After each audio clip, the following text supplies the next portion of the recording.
Welcome to the Water is Life podcast, where we discover how to flow from feeling dry, stuck, stagnant, and dehydrated to feeling juicy, crystal clear, and quenched. Because water is life, and getting to know water is life-changing. I invite you to surf the deep mysteries of our liquid source of life, from practical health strategies to philosophical explorations of water as a vessel of consciousness, so that you can experience the empowerment of being a living body of water starting today. Are you ready? Grab a glass of water and let's dive in.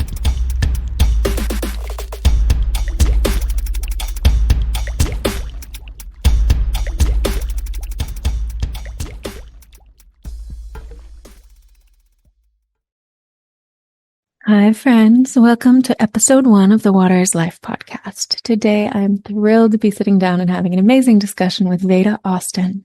Veda is a water researcher, public speaker, mother, artist, and author. She's dedicated the last 10 years to observing and photographing the life of water.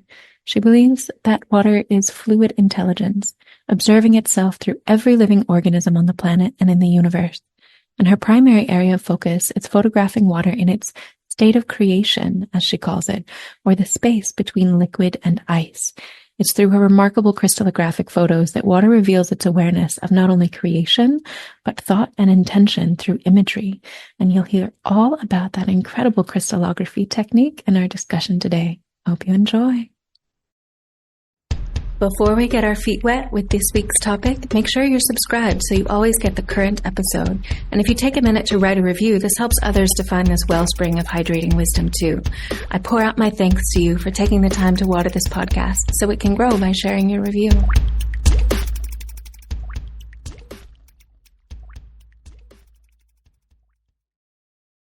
Veda, I am absolutely thrilled to have you here. I always love and adore and cherish connecting with you, and I'm so excited to share your profound and vast water wisdom with our Water is Life podcast community.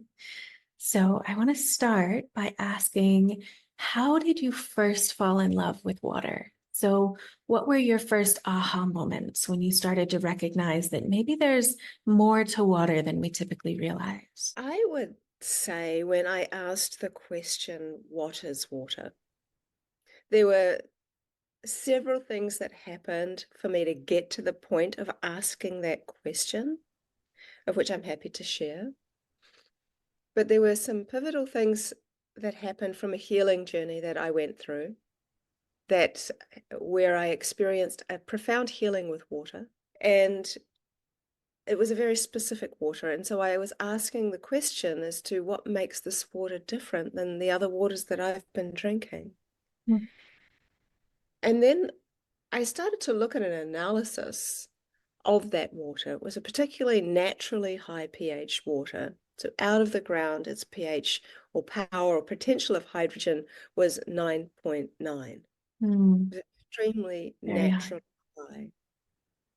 And I thought, is it the high pH or is it something else? Mm-hmm. So when I was looking at an analysis, which is the natural thing to do, I was thinking, okay, yes, I can see that there's this bicarb and this lime here, which is what's making the water naturally alkaline. Is it the silica? It's not kind of crazy off the charts. Like I was trying to investigate what's going on in this analysis. And then this question kept coming into my mind, and it was like, do you even really know what water is? So if you ask a scientist, they will say it's H2O. It's 2 hydrogens and a big oxygen. And I was like, okay. And then I ended up asking somebody else, what is water? I know it sounds like a very simple question. And I remember they said the 2 hydrogens are feminine in the mode of levity, and the large oxygen is masculine in the mode of gravity, and together they create liquid water and balance on Earth. And I thought, yes, that is a far more profound answer than just H2O. And the falling in love part with water really started for me when I had this healing experience. Because I was in a horrendous car accident. We went under a 7-ton truck The car I was in rolled twice. The driver died immediately, and it was considered one of the worst accidents in New Zealand where someone survived. And over the course of 20 years, I had 8 surgeries, mostly for bowel surgery, also for my shattered collarbone, and also for stage 4 endometriosis. And because of the amount of scar tissue that happened from the seatbelt injury around my waist, 3 doctors told me that I'd never be able to have children. And gratefully, I don't always listen to what people tell me my body can't do. So I ended up having a child for every doctor that told me I couldn't. Obviously not out of defiance. It was like, I think of them was my little miracles. But I already had a precipice of knowing that just because someone tells me my body can't do something doesn't mean it's true. And that was for me. And I had this habit of putting something on the shelf, this what somebody says, and leaving it there, but not believing it, just looking at it. It's like, okay, that's one option there. It's not my only options. And so on my last surgery, which was going in for bowel surgery where they put a stent in my small bowel, I woke up and I was surrounded by doctors, and they were looking at me concerned, and they said, you didn't recover well from surgery. You now have showers of blood clots in your lungs, and it looks like you're going to have to be on warfarin, this blood thinner, for the rest of your life. Which was shocking to me because I was young. Outside of the car accident injuries, I was super fit. I looked after myself. I didn't drink or smoke or do drugs or anything. Like, I was very holistic. And I was so surprised that my body did this. And so they said, you're going to die if you don't do this. So I took warfarin for several months until I had a clear chest x-ray. And then I made a decision, which is certainly my own decision and not any recommended advice for anybody else. But I decided, based off my age, my state of wellness, and various other things, to not take warfarin anymore. And I spoke to a friend of mine who's a medical doctor, but also practices Ayurvedic medicine. And I was talking to him what would be the most holistic thing I could do for my wellness. And he said, off the record. And I'm like, oh, why is this off the record? He said, off the record, if you can find a natural, emphasis on natural, naturally alkaline water, it might help to stabilize your body. And I thought, what do you mean? Just drinking water? That's going to make a difference? Like, this naturally alkaline water? In New Zealand, practically all our springs are naturally alkaline. It's not difficult to find. Anything over a 7 is alkaline. And so it was like, okay, I'm going to put myself on 2-week trials, and I am going to see what happens. If I see any difference or feel any difference in my skin or in my energy or whatever. And because it's hard, isn't it? We're not invisible. Like, we don't have see-through bodies. So what we're eating and drinking, we don't see how it works or what the whole process is. We just know how we feel or what comes out of us. And so after doing this for quite some time with different naturally alkaline waters that ranged from a 7.8 to an 8.8 and variations in between, I was at the time running a wellness center, and I owned it, and a client came to me and she said, I know you're looking for different waters, that healing waters, that she called it. And she said, look, there's this old guy, he's got a private source of really naturally alkaline water, and he is giving it only to cancer patients. It's 9.9 out of the ground. It's not well known about, but maybe you want to try. So I was like an absolute yes, went to see him, told him my story. He gave me a month's worth of water to drink. And within 3 days, I noticed a change in something that so many of us don't talk about because for whatever reason, maybe it's not appropriate or they don't think it's appropriate. but it's about bowel motions. Lots of people are sitting on the toilet trying to push out a pebble for like an hour, and that's just one of the many signs of dehydration. Mhm. And I'm like, okay, I had lots of bowel surgery. Things are moving well. This is good. And then on day 10, I got all these bumps coming up along my arm and jaw that were really painful. Mhm. And by really painful, I mean I rubbed my finger along one and it felt so sharp and angry and it was really, really Mm. painful. And I ended up, as gross as it sounds, I got some tweezers and I'm like, there is something in here. And I'm going to find this. And so I got these tweezers. I ended up pulling this little bit of green glass out of my arm. And between day 10 and 12, I'd picked out 27 pieces of green glass out of the Mm. right side of my body. Mm. And that had been embedded in my body for over 20 years Wow. because the man who died owned a nightclub. And in the back of the car were crates of Steinlager beer, which is a lager in a green glass Mm. bottle. When the car rolled, my right side got more Steinlager bottle and the left side got more windscreen. Mm. And that led me down this, what makes this water different? Our water is not all the same. Such a Mhm. common question. Mm. And they are definitely not. And so I was like, well, let's look at an analysis, which Mm. has brought us back to where I started. And when I did that, after asking the question, what is water? I asked that question because I looked at analysis and realized that looking at analysis is kind of like reading only about what water holds, but not what water is. So, what is water? Mhm. And I'd already started falling in love with water when I realized that water could be healing and that it wasn't just that the water outside of me was healing me, is that it felt like on some level like we were healing each other. Mm. And there was a feeling in that I couldn't explain because I didn't know what I know now. This was before I had learned my crystallographic technique, before anything. There was this feeling inside of me that somehow we were healing each other Mm. because I began to care so much about the water that I was drinking. It became not just about what it could do for me, it became about how do I treasure this even more than I do? What beautiful container can I put this water in?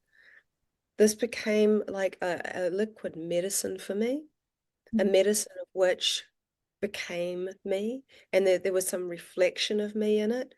I used to, sounds funny, but like I remember looking in the glass, seeing if I could see my reflection, if I could get it Mm. stood up, if I could get the lighting right, just so I could see some reflection, because it felt like there was a part of me there, and it was a part of me, Mm. and that it was like perhaps even though I wasn't brought up with my Maori heritage, because I didn't know my father was my real father until I was like 12. But inside of me, I think there was a part of me that knew my ancestors somehow were in the water, that there Mm. was a connection there, that there was an ancient lineage of which I kind of just had a feeling about. And so when I started to have this purging, there was a feeling of deep gratitude to water. And I think part of falling in love is where you are so endlessly grateful Mm. that the beloved loves you. Mm. And that's how it felt for me. It felt like a very intimate, loving relationship because I never took it for granted. And I didn't ever feel like I felt like it had found me rather than Mm. I'd found it. Mm. So that's a long-winded way of sort of saying that first feeling of falling in love with water. I had a sort of crazy dream once. I don't normally share this, but it was a very saucy, like a saucy dream. But it was about, but I'll tell it anyway, just because I've gone this far. And I told it at one of my friend's podcast years ago, but I had it around the time where I was having these feelings about the water being so healing for me and being so grateful. And I was asleep, and in my dream I woke up. You have dreams like that. I woke up and I was in my bed, just as in my room, like normal, and it was just as if I'd woken up. And at the end of the bed, there was this figure of a man, and he was see-through, like I could see through him, but he was water. He was made of water. And I could see the outline of the man's body and all of the things, but he was moving. Like I could see the water moving through him. I couldn't make out like the features like we see when we have skin, but I could make him out to be this moving body Mm. of water. And I had so much love for him. Mm. And so I remember this moment where he just kind of somehow he wasn't leaking everywhere. He was in a sort of outline of a body, but he was in a constant movement. And he walked over to me. And I remember that he kind of lay upon me. And I had this feeling of like he had this breath which was just like mist. Mm. And it was like the sweetest smell, and there was just, it was cold like mist. Mm. And then I could feel him lower himself, and I became the water.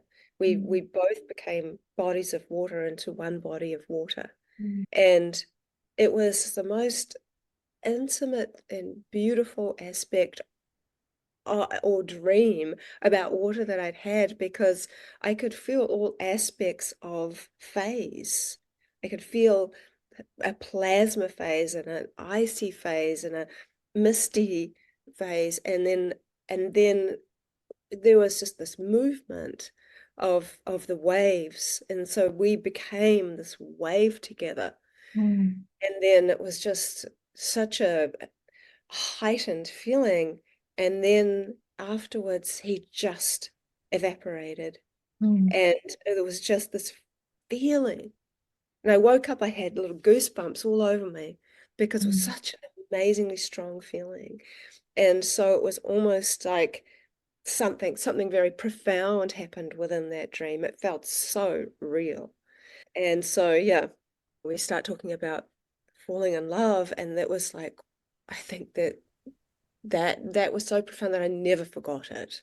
Mm. And the work I do with water now in crystallography, I think I could say that I see little miracles in my freezer every day.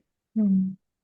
And that water works with me in the way it does is so humbling to me. I'm so grateful for it because it doesn't have to. And I think that there's a very specific way that I look at water that I think has been helpful for me going forward in the work that I do, which essentially evolved organically after that healing experience. And that is that I see water as wild, not something to be controlled. And the intimate relationship part comes in a way, in an analogy that I give. I think it's a good analogy where you might go to like a petting zoo, or like a farmyard, and there'll be some cute sheep and some bunny rabbits, and maybe there's like in New Zealand, quite often we have deer. We have a lot of deer in New Zealand. Sometimes they have deer at these like park things. And so you can go and pet them, and you can feed them, and you can give them a cuddle, and all these different things with all these different types of animals. And then you go home and you think, oh, that was really fun. I really enjoyed that. Weren't they cute? Take a few photos. But then you compare that to going out into the forest on your own and really feeling like breathing in the air, like feeling the forest and feeling that connection in the forest. And then out of the corner of your eye, maybe you spot a deer or a rabbit, and you see that they're actually watching you. And there's this like stillness. It's like, Mm. and then and then they might start to approach you. And maybe you have something that you could offer them to eat, and they even eat out of your hand. And there's such a big reverence, like such a thrill that enters your body because they're wild and they don't have to come to you. And that's the only difference between going to a petting zoo and going to a forest and that organically happening is that you have created an environment safe enough for them to want to come into. They're not forced to do it. They're not forced to be the item of your desire. And so with water, I see we try to control it all over the place. We force it through all kinds of different avenues to do what we want. But the approach, at least with my crystallographic method, is not to expect water to do what I want, because I have seen too many times that water won't do what I want. It won't do, especially if I expect it to. Mm. What I have come to is what I call the family relationship with water. And so this would be part of the love, in that your family, if you're blessed enough to have a lovely family like I do, especially with my children, and you know that they love you no matter what. They've got your back. They might drive you crazy, they might all these Mm. things, and you might drive them crazy, but there's that unspoken knowing that they love you. And it's so true with my children. Like they've seen me at my best and my worst. They see me in the morning when there is no makeup, no effort, no nothing, the whole 9 yards, and they still love me no matter what. It's not reliant on how I look. It's reliant on the fact that I show up Mm. and that I love them and that they feel cared for. And I remember at my oldest son's nana passed recently, and also my mum passed too. And when people have been sick for a long time, laxity in their body, their skin can decline. There can be a lot of different things going on. But I remember that I went to visit them both, and not one second did I ever think that they didn't look beautiful or they weren't enough or they, whatever they were. In those moments, I thought, oh my God, how strong you are, what you're going through, how amazingly beautiful you are in this time, this special time that you're going through right now. How I hope I can comfort you. Those are the things you think. You're not thinking, God, you look absolutely terrible. Oh, I don't want to be around you. And so there are this is the family life, right? Where it doesn't matter what, all that matters is the love. And with water, though it seems insane to some people, that's, I think, why the work is as it is with me. Because water and I have got to know each other in a way in which I don't think that I know everything about water at all. I feel like I only know a drop, perhaps, but I feel seen. Mm. I feel seen, I feel loved, and that's the common thread. The common thread is that water, if there is an omnipresence to water, of which I believe there is, water isn't reading our minds, it's reading our hearts. It knows who we are as a nature being and what our nature is, and also why we do the things we do. And so I'm not, oh, I don't overthink my work. I don't go into, oh, I need to be in this like perfect setting and light the incense and the candles and do the meditation and then do it. This is like I get up, I do my work, the kids are around. There's like I've mentioned it many times, that New Zealand has got to be the land of a million lawnmowers that all seem to go at the same time. So there's always sound going, there's stuff happening, and I don't overthink what I do. Me and water, today we're going to do this. Let's do this. And the crystallography reveals itself in the way really the way water wants to be seen. and also the way I think water wants me to see myself, because it is a constant reflection of something going on in me. And so when other people learn the work, I remind them, this is actually about your very special relationship with water, because you're seeing something water wants you to see, and there's something here for you, no matter what it looks like. Mm. Oh, that's so beautiful, so profound. And that truly is the shifted perspective that's necessary, is recognizing that this is the most intimate relationship that we have, all of us. And most of us go around completely unaware that we have a relationship with water at all, much less the awareness that it has the potential to be such a deep well of nourishment and unconditional love and mutual respect and wisdom and reciprocity.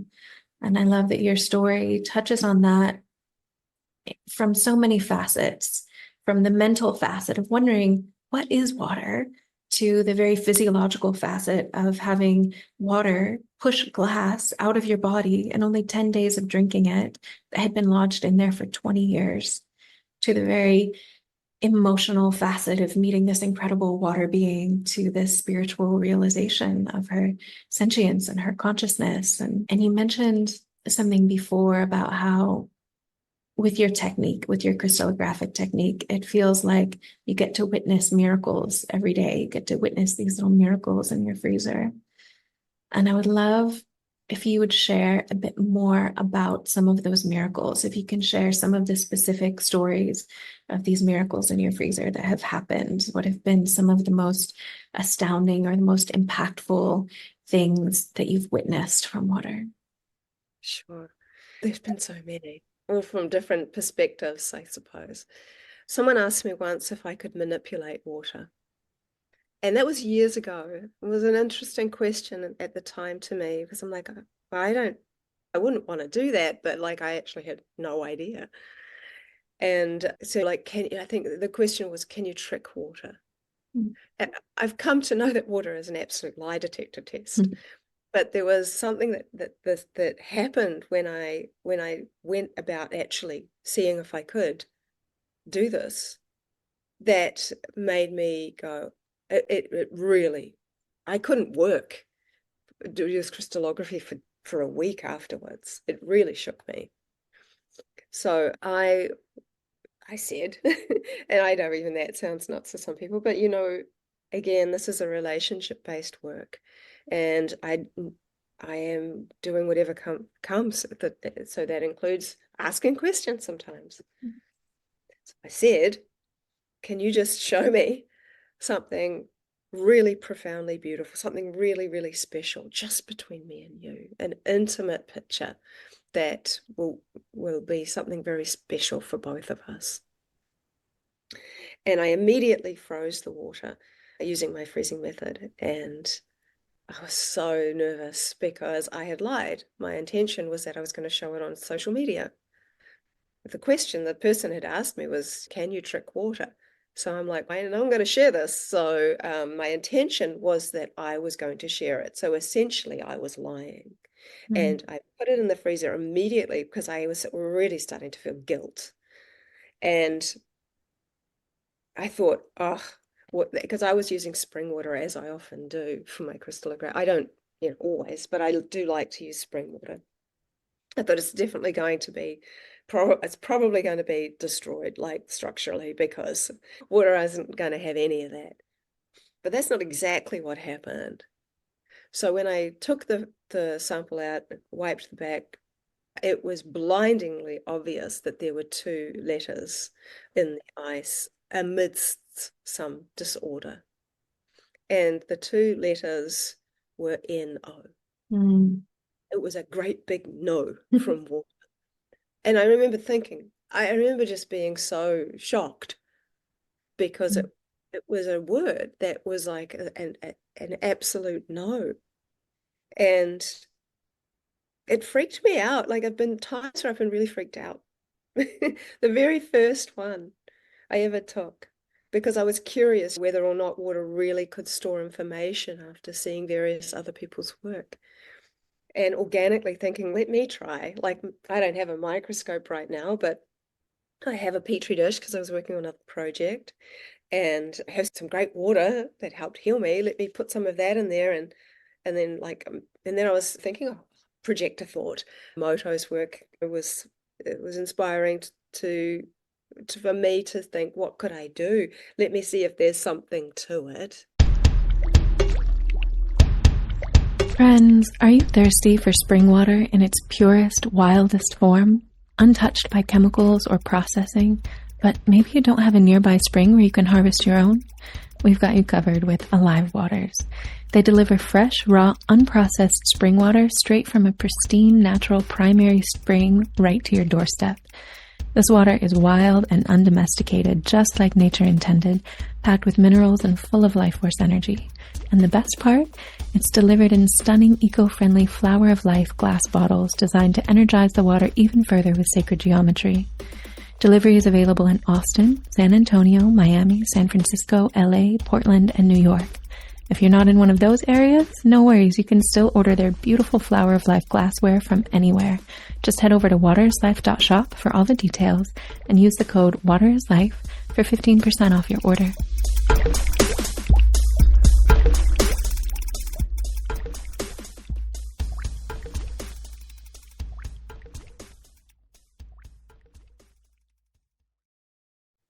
I realized he wasn't embraced by science and all of those things, but I think he did open the door for people to see themselves as bodies of water sensitive to thoughts and sounds and environment. And he made my journey easier, so I'm grateful for that. So I thought, I'm going to project a thought into the water. And as I was holding the dish, thinking, what am I going to think about? And I look at, there's a bit of fluff floating around in the water. So I put my hand in to take out the fluff. And I think, I wonder if my hand will have any impact on the water's quote unquote memory. And so I thought that thought will do. And I put it into my freezer with the peas and broccoli and everything else. And I let it freeze completely for hours. And I haven't done that now for 9 years because I have a very specific freezing method now. But I didn't know any better back then. And when I held it up to the light, I took my very first photo of now 52,000 photos of water responding in an intelligent way. The image in the petri dish was of a very, very undeniable hand that looked like an X-ray of a hand. And to address pareidolia, over the last while, Dr. Jerry Pollack recommended that if I want to look at image recognition, a good thing to do would be to put a questionnaire together, simply asking, what does this picture look like to you? And I used 25 pictures. And I had someone else, different people circulated around social media, so people didn't know what they were looking at, and they didn't know it came from me. And we had 298 people do the survey. And 85% of those people were able to recognize the imagery in the ice for what the influence was prior to freezing. And there were 3 images where 100% of people could recognize the image for the influence, and one of them was the hand. So just bringing it back to the no, that was like, that's letters, right? But I remember where I asked water, do you know my name? And I got this incredible VA exactly linked, like I link my initials. And that blew me away because it was so clear. And I've repeated that. And some people will say this, you're projecting your thought into the water. So I'm like, even if that was the case, water is designing. That on its own is incredible. However, the first time I ever do something and I don't know what's going to happen. I wasn't projecting actually my initials at all. If anything, I was probably thinking of my actual name. And so that became very, very curious for me. And then the more special, intimate stories, the one with my mum and also my grandmother. So with my mum, she passed away in 1999. She was my best friend. She was the best mum in the whole wide world. Ugh, God, And it's been so long, but the memory never, ever, ever goes. I just love her so much. And I was living in Japan, and Mum and I would write letters to each other. And at the end of every letter, she would make some attempt at drawing a circle and putting a little heart in the middle. And her circles were so bad that they looked like maps of Australia. And we would have a joke about it. And so I have a big wad of letters that she sent me, and all of them have these misshapen circles with hearts in the middle. And I tell that story because I asked Water when I was missing her so much if Water could connect to my mum. And my mum had always told me, always, that she would always be with me, even after she's passed. And I always believed her because my mum never lied. And so I remember that I simply was missing her, and I asked Water to connect to my mum. And I didn't know what Water would show me, if anything, because Mum and I had a million memories. It could have been anything. And then when I pulled the sample out of the freezer, there was this misshapen circle with a heart in the middle, just like she used to make. Mm. And at the end of every year on her birthday, now I ask the same question, and I see a misshapen circle with a heart in the middle. And this year, I asked a slightly different question on her birthday. I said, can you connect my mum to both my sister and I? Because my sister Wendy was also missing her. Mm. And this time, this year, I got two misshapen circles with hearts Mm. in both in the same dish. Mm. Yeah. So So to me, that was beautiful. sure. And then Mhm. I'd say lastly, my grandmother, Revis, I never met her. She died before she was a bit radical back in the 1940s. And she had divorced my grandfather and remarried, which was just not done back then, Mm. not in proper English society.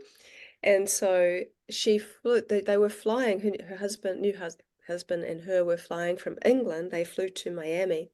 And then from Miami, they caught a small plane called the Star Ariel. And they were going to Barbados for their honeymoon. But the Star Ariel went over the Bermuda Triangle and was never found. It disappeared. And it's one of two planes that get mentioned, which are still to this day a complete anomaly. Nobody has any idea what happened or why. There was no reason why the plane should have gone down or that anyone can see. And so my mum had talked about her because it happened one day before my mum's 8th birthday. And I used to imagine my grandmother because I that's all I could do. And I found this newspaper article about what happened with the Bermuda Triangle. People can Google the Star Ariel. It's all out there. And I got this article, and I'm like, I'm going to put my dish of water on top of it, sort of asking a question about what happened with the Bermuda Triangle thing. And Mm. like I had a bunch of different kinds of ideas and thoughts, but it wasn't one specific thought. It was one kind of big, giant, mismatched question, pulling in all these different thoughts I'd had from youth to my age now. And so the ice imagery was just incredible. And it looked unlike anything that I had ever photographed before. It was very dimensional, and it literally looked like a portal or a vortex. And it was like these concentric circles going inward like a tunnel. And I had just not seen anything with such dimension, with such clarity like that before. It was really unusual, which led me on to starting to become much, much more curious about what water might be able to show me about the ancient mysteries, Mm. about the ancient world. Because, of course, water is running under nearly all the great stone circles, the ancient megaliths. Why is that? Why are they built where water is? Mm. So that kind of panders to me. I was studying to become an archaeologist. So I ended up becoming more of a going into research, but my area of interest was always in archaeology. So it's nice that the two can come together. Mhm. So there's just a couple of them. I think a real one for me was when somebody asked me to speak the word Yeshua into the Mm. water. And for people that don't really know what I do, essentially, I'm sure, I mean, maybe, I don't know if you mentioned anything about, but most people don't even know what crystallography really is. So essentially, I use all different kinds of inspirations. Some might call them influences, like pictures, words, thoughts, the spoken word, media, written words, all different kinds, and music, frequencies, homeopathy, flower essences, all kinds of things that I put in the water or I expose the water to. And the exposure time is pretty much always 30 seconds. That's not too long and not too short. People have this idea that it's meant to be much longer. The longer that's there, the bigger the imprint. But I found that water is so quantum, it's almost like it knows what you're doing before you even do it. Mm. So 30 seconds is a token amount of time, which I've found to work well. And then I freeze it using a short-term method, which essentially takes between 5 and 12 minutes, depending on your freezer setting. For me, it's 5 minutes, 20, 30 seconds, round about then. You're wanting to see liquid on top and ice underneath. And then you tip the liquid water away and you photograph the crystallography or the liquid crystal ice that's stuck to the dish. And it gives you a very three-dimensional, very clear imprint of one of three things. You might see an artistic expression like I tend to see often. You might see a signature pattern, which indicates the type of water that you're using. It has specific patterns. Spring water collected and frozen within an hour tends to form very large hexagonal patterns. Rainwater looks like a fanning pattern with a curve. Municipal tap water is often disordered with like lots and lines of and dots like Legos all over the floor. Filtered water tends to form compacted lines, etc., etc. And then you might see hydroglyphs, and that's just a word that I've used to call these symbols that I see in ice that repeat. To say that I have one hydroglyph means I need to have seen the same symbol appear at least 50 times using the same word influence. And over the last 5.5, coming up to 6 years, I've been working with hydroglyphs. And what we've come to understand is that one word isn't the only word for the symbol. There are layers of meaning. So we might see the same symbol for various words that seem to enter. And is water reading words? No, no, it's not. Water is not reading words because then that's how we might perceive it. The perception, I believe, is far more that water reads the energy of words. And I don't just use English words. I have people around the world using different words in their own language, or the same word in their own language. And it's interesting the complexity we see because the word for water in English is so simple, but the word for water in Hebrew is so much bigger because each letter has meaning. And what we see is that the symbol for water looks like this kind of wave pattern, but when you use the word in Hebrew, which is actually bringing me to one of the most profound things I've seen, you see the wave pattern with other symbols in it, which we Mm. still are yet to understand them all. And this is work is in its absolute infancy. And it is only with people around the world that I actually get to learn more, that we all get to learn more because we work as a collective, which is what I think water's doing. That's why I call my technique collective molecular photography. It's like the water is working as a collective to design imagery relative to the influence or to design something specific for you. So with hydroglyphs, we're able to see that sometimes we have more than one hydroglyph in a dish, and you can start kind of putting them together. But it's like they take the reduced word and bring it back to life in this living principle of a word which is meant to be felt rather than read. A lot like hieroglyphs, they weren't designed to be read, they were designed to be seen and felt. And they can be read upside down, left to right, right to left, bottom to top, top to bottom. With water, there is no, this is about saying something like, for example, say we have a message glyph. We have a very clear message. So it looks like a triangle with a frill and this, all this like crazy information on it, which looks like cuneiform.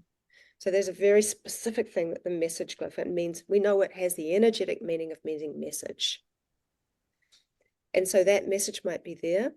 And then you might have another hydroglyph, and that might be an empty circle, which is like a round circle. So if you put them together, we know that the empty circle means completion and that the message means message. That's all we know as far as we're trying to speak in English. But actually, it's not just a message of completion. It is the energy of message is having a relationship with the energy of completion. So what does the energy of a message mean? And what does the energy of completion mean to you?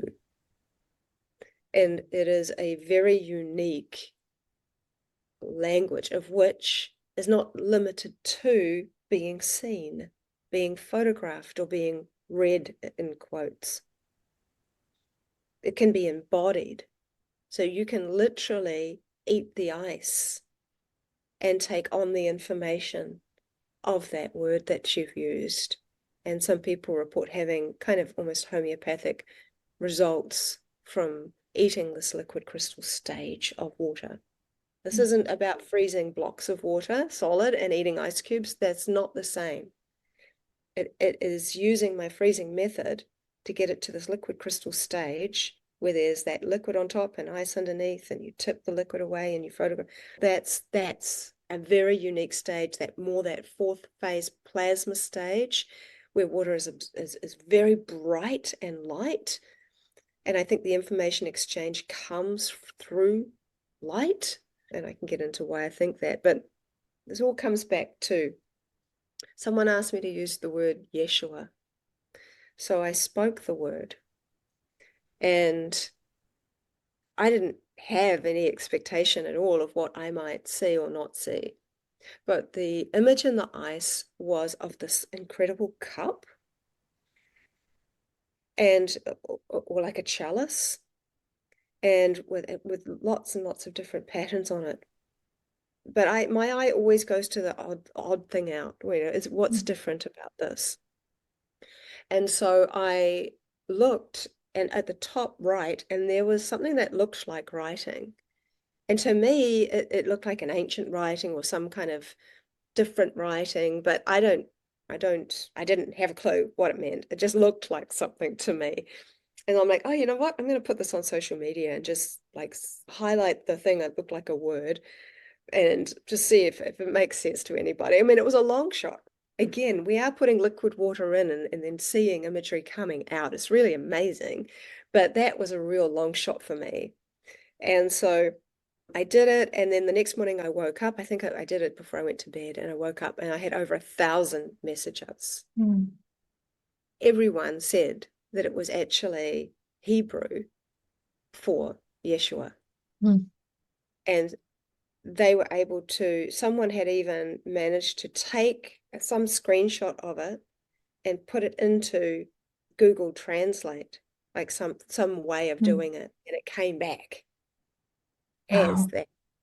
Wow. So that blew my mind because firstly, I had no idea. And yet at the same time, it didn't surprise me. But I don't think the wonder is ever going to go away because I keep being surprised. I keep being elated, and I keep being reminded that I'm seen and that everyone is seen by water. And I think one of the greatest things for me was seeing how water reads potential and your best potential.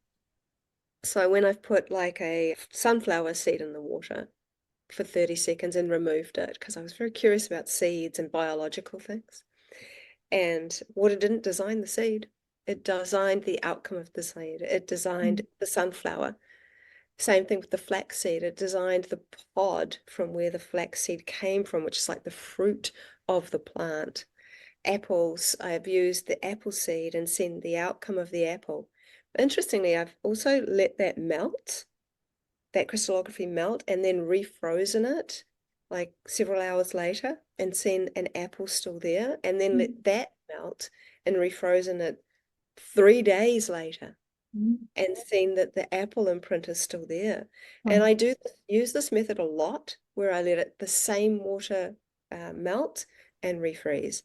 And over the many, many years, of course, yes, I've used controls for much of my work where as best that I can, where I have used the same water entirely for everything, and some of which I use no influence for, and they get frozen at the same time, and I see one result show the signature pattern of that water, the typical patterns that I would see, and one result show a picture or hydroglyphs or something relative to the inspiration prior to freezing, or whether it's a frequency, you'll see certain patterns, things like that.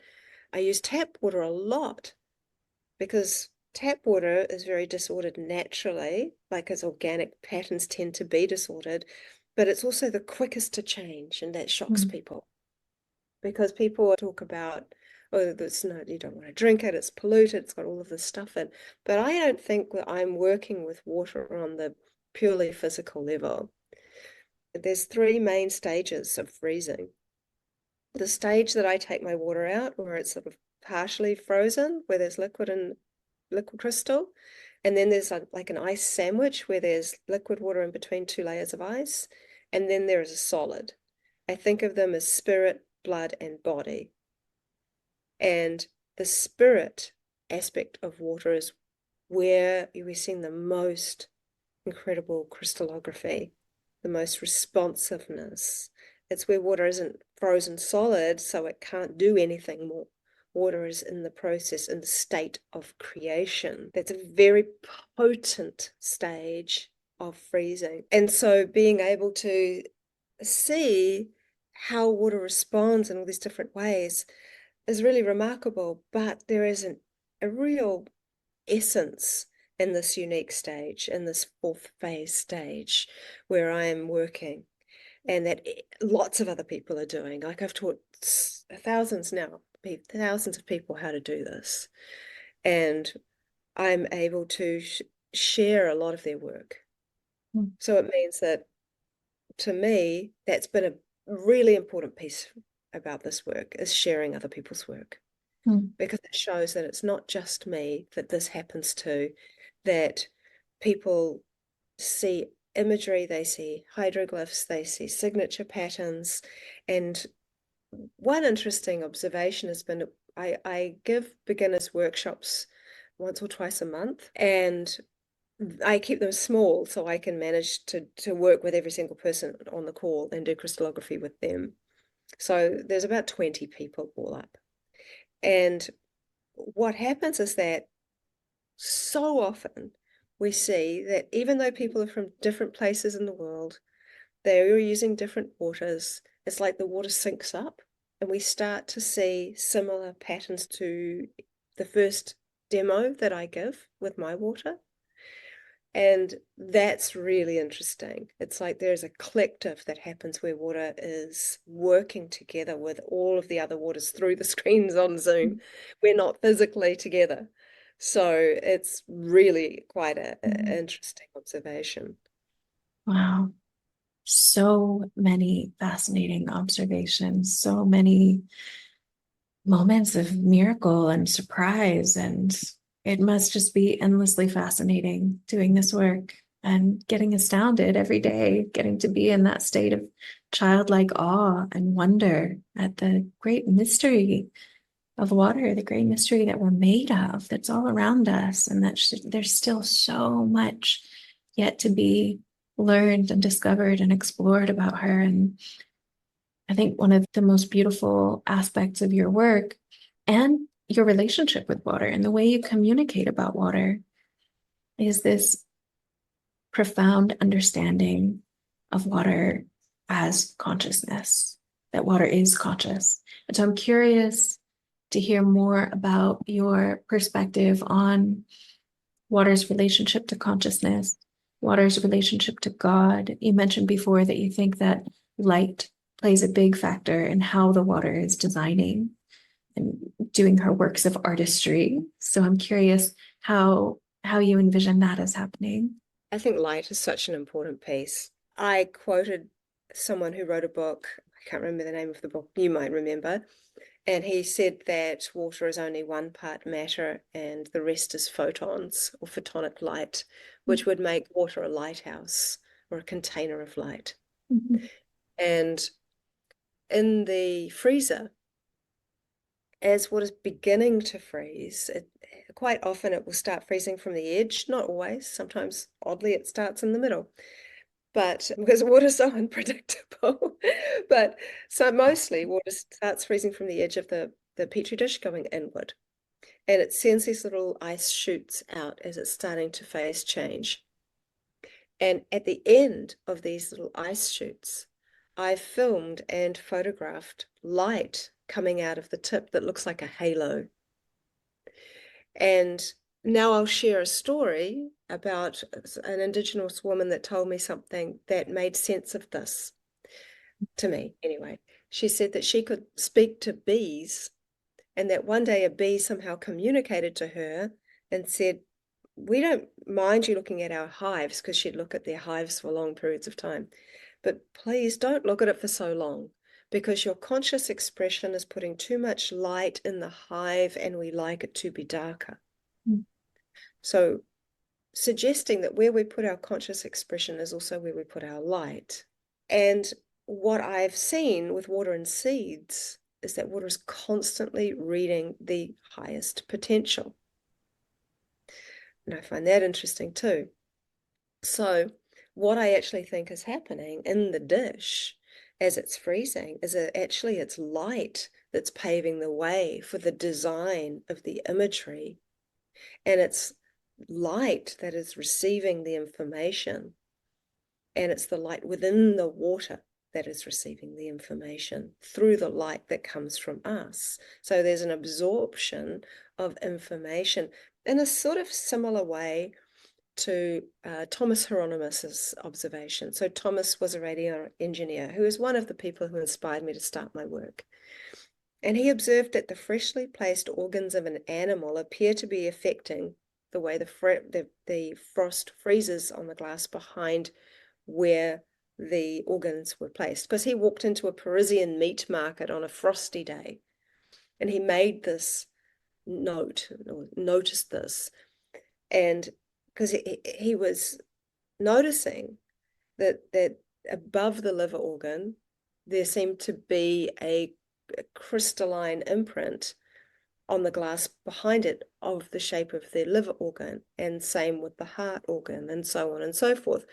And he put this down to happening because there was water in the blood, and that the water in the blood was sharing information with the water in the air, and the water in the air, as it hit the glass, became informed with the information. That's a very short version of a longer version I often tell about Thomas Hieronymus. But essentially what he was seeing is where the unseen becomes seen, where information exchange has happened, and that within our body, if one water molecule is holding so much light, we are bodies of light.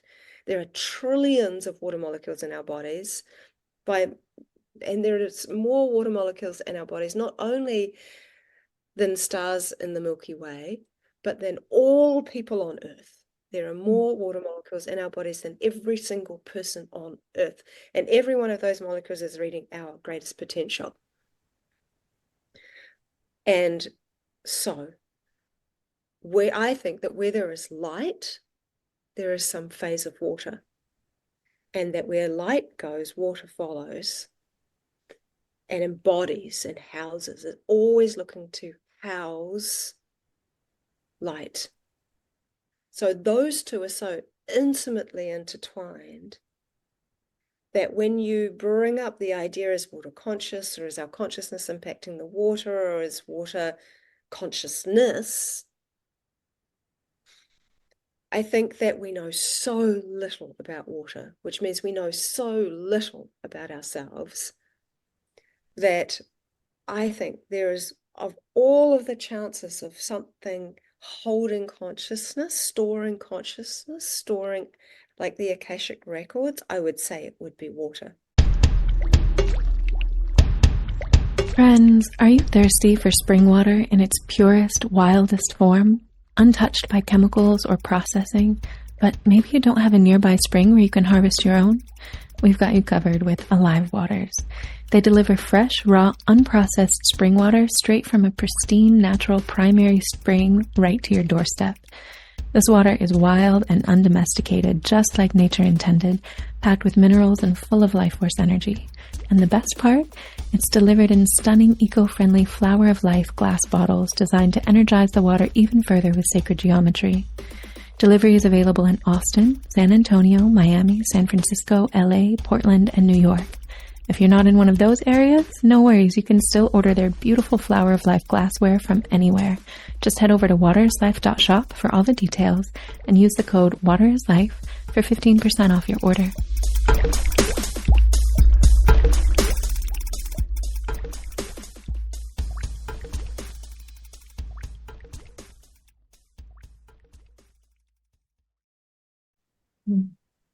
If not in one, but perhaps in all of its phases. And then you go into, does water itself have a spirit?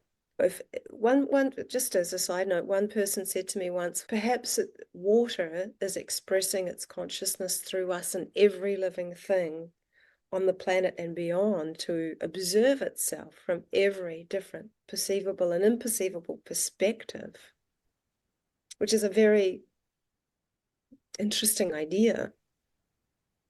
And then you kind of go into the spirit. I know that I've quoted you many times about hydrogen potentially being the spirit of water and meaning the creator of water. And I love the idea of the sun being hydrogen, and evaporation means that the sun is bringing its children back home. And I also lean into another idea that if water has a spirit, that perhaps as we see that in a human body or in any body that has water within it, that makes us see something as alive, potentially, like a tree or a plant or an animal or a human or any of these kinds of things. It tends that we tend to attach a spirit with something that is embodied with a vessel that we might term as a body. Although I do find it interesting that the term body of water, headwaters, mouth of the river is still used so well. However, when we go into this, then I see that water itself is a container of light. So I think if water was the Holy Grail, then I think light would be its contents. So whatever the sacred thing that water is holding, then I imagine that would be its spirit. So I tend to lean into the idea that the spirit of water could be condensed light. And then from there, there's many, many things I don't know. And I don't know. Even what I just said, I don't know. But the more you feel into water and not go in a necessary just mind space, but wherever your heart space takes you, I think water takes you on these tributaries, all going back to source anyway. So just even if we think so much as to consider that just by observing tap water can change its structures, which I see all the time, and the observation and the noticing of it and wondering anything further than, oh, should I even drink it? But if you actually observe it in a manner of which is far more loving, it doesn't change chemically. I'm not suggesting everyone go and drink tap water. Sadly, our municipal supply is not always not the best for us. But we're seeing a structural change, not a chemical change. So I think what we're seeing is much more akin to an emotion. And it seems to me, and I was on a podcast recently with Robert Edward Grant, and he said he thinks that water is emotion. Mm. And I think that it's no surprise that when we feel emotion, we feel this welling up of emotion. And that in that moment, we have tears coming out of our eyes when we feel very sad or we feel, a great deal. It feels like we're so full that something needs to come out. When we feel angry, we have symptoms of anger. It feels like we feel so furious. And some people relate that to big storms. We have the weather inside of us. It's not just outside of us. I often, if I talk about myself coming from New Zealand, and New Zealanders would absolutely agree with me in this, is that New Zealand is like 4 seasons in one day. Mm. Yesterday we had sun, and 10 minutes later we had rain. Then we had a little bit of then we had some rainbows, then we had more rain, then we had perfect sunny day, and then it was cold, then it was warm. And it's like there are ridiculous funny reels about New Zealand weather, just trying to have someone trying to put the washing out on the line, then come back in and go back. One knows what it's doing. So I'm a little bit like New Zealand sometimes with my emotions. And I think, then I look at my husband who came from California, where it's just sunny all the time. And his personality is more sunny all the time with a little bit of emotion here and there. And I think my daughter will often, when she was little, when I would say, "How are you feeling?" she would tell me she's feeling sunny. She said, I remember one time she was just so upset about something. And she said, "Oh," I said, what are your feelings? What are you feeling? And she said, I'm raining, I'm raining, I'm Mm. raining. Mm. Uh, so children are very wise in the way in which they perceive the world before they start to perceive it like we teach them. Yeah. It's beautiful. And I love that you're sharing your method with so many children as well, and that kids get to grow up having this communion and this communication and recognizing water's larger sentience and their own connection with water. And I think sometimes about how that would shift culture if children grew up knowing and recognizing this. And I'm curious how you think culture would shift in general if we, as a society, were to move from treating water as a resource to treating water as the source. What is the more beautiful world that we know is possible if humanity truly started to learn from water and partner with water?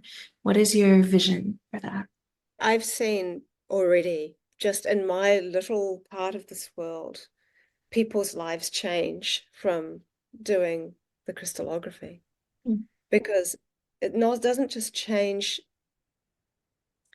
how they perceive what water can do, but it changes their relationship with everything that has water in it, whether that be an ocean or a lake or a river or a stream, or whether that be another person. Because wherever there is life, there is water. And one of the profound things I saw is a lady that was using my technique after was very, very unwell, very, very sick.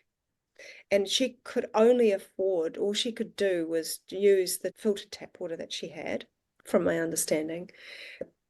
But she would write a word that came out of this well of knowledge within us. It doesn't even have to make sense, that word. It's just, it's the right word. Mm. And so for a month, she used the word connection. She wrote the word connection on a piece of paper, put the dish of water on top of it, froze it using my technique. And then no matter what it looked like, she would take a photo and then she would eat the ice. And she went from having quite spiky, disordered tap water, crystallography, and eating it anyway, to after having done that for, I think it was 9 months. After a month, her words started to change as she started to get better. What we saw was that by the very end of the 9 months, not only had she a complete bill of health, bearing in mind that this poor person had actually not been able to walk at one stage. She was so unwell. And the crystallography went from quite disordered to becoming what we call the creation glyph almost every time, which is one of the most complex patterns, beautiful patterns that we see. So as her healing journey improved, water's healing journey improved. I don't believe that you can really do this work without finding some change inside of you happen. Mm. One of the more profound studies that I did was on egg albumin. It's where you basically, and this is relative to your question, because it does, I believe, show how we can make a difference. And my vision I'll say afterwards. But I always thought that what would be the most naturally informed water? And I always thought it would be amniotic fluid. And since that's not easy to get, I thought, why not use egg albumin? So from chicken eggs or from duck eggs or from bird eggs, when you crack an egg open, very gently, a thin saliva-like part of the egg white will come out first. When you let that part, not the gloopy gelatinous part, but when you that thin part go into the dish and you freeze it for 10 or 15 minutes or whatever, not too long, you see that with a free range, healthy, very fresh, within 3 days laid egg will form up to 6 very complex patterns that I've named. And caged hen eggs can only form 2 of those patterns. Mm. So based off Luc Montanure's work, and I'm sure you'll explain that in some future post, I thought, what happens if I put one beside the other? What happens if I put the free-range egg beside the caged hen egg, leave them overnight, do controls, and see if there's any change? Will one influence the other, or will nothing happen? So I did that. And what was amazing to me, after having done thousands of these, because this isn't about me projecting consciousness, this is literally just how the eggs look. And I'd done at least 1,000 by that point. And so I was very familiar with the crystallographic patterns of egg albumin. So what I saw really shocked me. What I saw is that the free-range egg patterns looked beautiful as always, but the caged hen egg pattern had started to improve quite significantly to having more patterns than 2. Mm. And I shared it on social media and everyone said, oh, that's cool. But if you surround it by bad eggs, surely it's going to go bad. Mm. That was the consensus. So I did that. I've done that multiple times and I'm working on doing an even bigger study with it.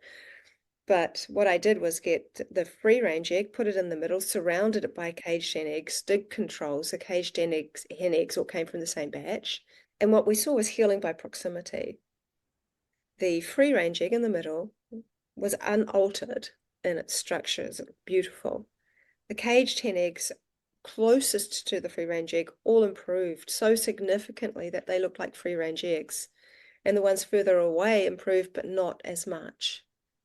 So if we look at that in terms of people, we see that if we heal ourselves, we naturally start to heal others.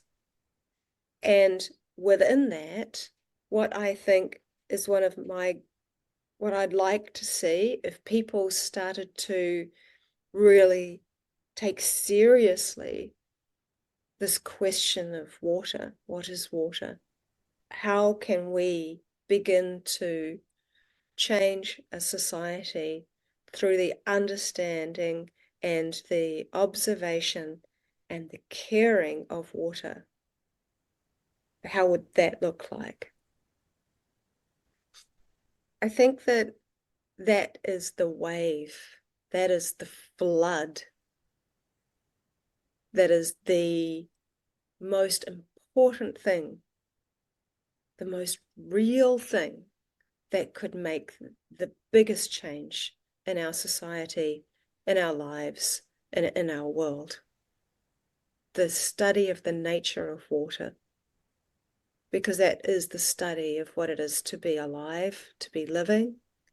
It is the study of what it is to be a lighthouse, the house of the divine, seeing the divine as everywhere, within us, around us, to see reflections of ourselves everywhere and receiving that with love, to know that water is the only things that gives life, that doesn't die because it will only phase change, and that is not in judgment. Because there might be someone that you look at that's a leader, perhaps, or that's been in the past, or someone that you just despise, that you think, why? Why is that person here when all they do is destroy things? But does water resist that person? No. That person can drink water. And in all our judgment of that, water still goes where life is. Water is the only thing I see to be as a living thing. Because you look at fruit, but you could look at food and fruit and these things, but there's water within all of those things. It was because of water that those things evolved and there is life within them. Water goes everywhere, to anyone, to the poorest, to the richest, and yet either the poor or the rich can live without it. It is the mirror, I think, of life. And I actually think this. I think that on the surface of Earth, I'm not talking about the primary water inside the Earth's mantle. I'm not talking about that, but just the drinkable water that we have on the surface of Earth is only about 2%, which is a very small amount. But I think that's actually all we need as a society, is that same amount of the drinkable water on the surface of Earth to make such a huge wave of change, to change the mirror of water that we see right now, anyway. I have often felt that water is wanting to flood the world again. There have been great floods on this planet before, and I have felt it in me in every possible way you can imagine. I used to be worried about that. I used to dream about that when I was a little girl. And now that I'm a woman and I've been working in this world of water, I've come to understand something very important, that it is not the world, the physical world, that water is wanting to flood, but it is the hearts of people that it wants to flood. And I think that that is the most significant thing, that in my little piece of offering in this lifetime to the world, that I can plant as many seeds of potential for anyone that is inspired to see water in a new way, to see themselves in a new way, to perhaps learn how to do some crystallography if that is the catalyst for your relationship, to perhaps look at Indigenous wisdom. My father's native New Zealand Maori, as I've mentioned earlier, and there is this saying that the health of the river reflects the health of the people. And if we can be the change towards those rivers, towards those oceans, towards seeing ourselves as a society reflected in the health of our water, I think that's where we truly, truly will see change. because water's not here to judge anyone. Humans do that. And we are bodies of water, yes, but when we're in this container, it comes with fears, it comes with judgments, it comes with self-love and self-loathing. It can be whatever you want it to be. But at the essence of who we are a divine spark. We are a divine light contained within water. And that means that we are all connected. Just honestly seeing yourself and it reflected in these fourth phase water eyes, when we look in the mirror, we think we're so solid, but we're a cut away from leaking. We're an emotion away from leaking, an exercise away from leaking, toilet break away from leaking. But we see and think we're so solid, which means that this skin is the only thing preventing us from feeling connected to the natural world. Because if we asked ourselves this question, if our skin was invisible and our organs were see-through, what would we look like? We would recognize ourselves in the waterfalls, in the rivers, in the trees, in the rain. We would see ourselves in an entirely new way. Which is why I ask children that question, and they always get it. One boy said he'd look like a brain-shaped cloud with electrical rain shining down in the shape of a person. It's just about asking different questions, and a change of perspective can change your life in a second. That's the vision that I hold. That's the prayer that I hold for humanity, is this shift in perspective. The ripple effects are so far reaching, and it really does start with that personal connection, that personal relationship. But the more we learn about water, the more we learn about ourselves, the more we learn how to be unconditionally loving and accepting, and that ripples into everything. Thank you so much for coming and sharing your wisdom and your insights and your inspirations here with us today. It's such a joy hearing your perspectives. And where can people find your work? I'm sure everyone is definitely going to want to connect more with you and to see these incredible crystallography photos that you've taken, which are absolutely astounding, and to try it at home with your CMP technique. So how can people connect with you? The best way is to go to my website, which is just my name, vedaustin.com. I share every day on Instagram, or just about every day. And that's just Veda Austin at _water. And I'm really thrilled because my new book has just launched, and it's called The Living Language of Water. And it has the technique in the back. Yeah. There you go. And it's a big book. It has over 1,500 photos and over 300 pages. And it goes through a lot of questions. I'm delighted to say that you have added a very, very significant chapter about water and spirit, water and God. And that has been one of many people's favorite chapters, because I love the way in which you've brought your own perspective to it. And I think that's the key, bringing each person's own perspective to this. And yeah, people can learn my technique from my website as well. It's free if you put the word blessing in the code. It's always been that way. So if you feel called, you're welcome to go and get my CMP technique. So those are the main ways people can reach me. So Beautiful. I'm really proud of you. Mm-hmm. I want to say that there are some really incredible people in this field and realm of water research, and also people who are advocates of a deeper understanding or connection to water, and you are one of those people. I'm very, very honored to call you my friend.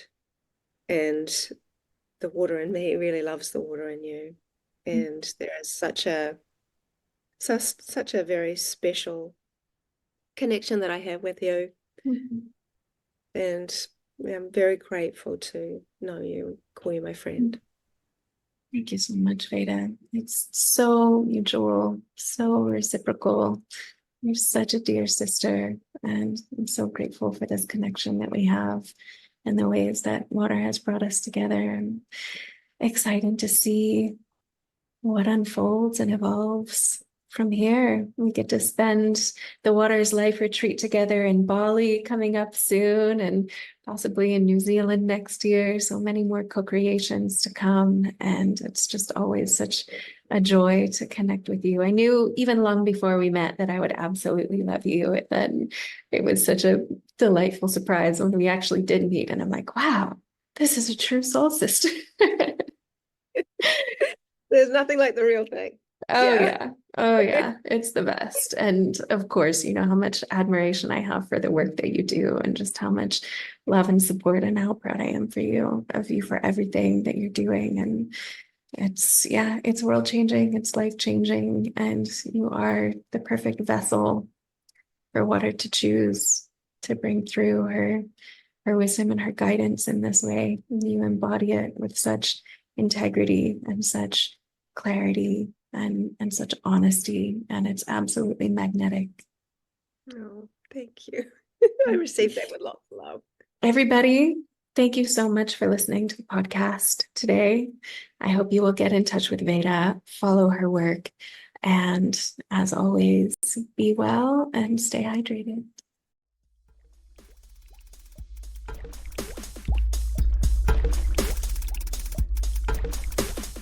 Friends, if you're loving what you're learning on the podcast and you want to dive deeper, check out the courses, webinars, workbooks, and private coaching available at waterislife.academy. These are on-demand, lifetime access programs where we dive into brand new concepts not taught here on the podcast. And if you're ready to optimize your water to be a healthy wellspring of hydration, discover the water alchemy tools that are available at waterislife.shop. And let's connect on Instagram @JenIsabelFriend. I look forward to seeing you there. Stay hydrated and be well.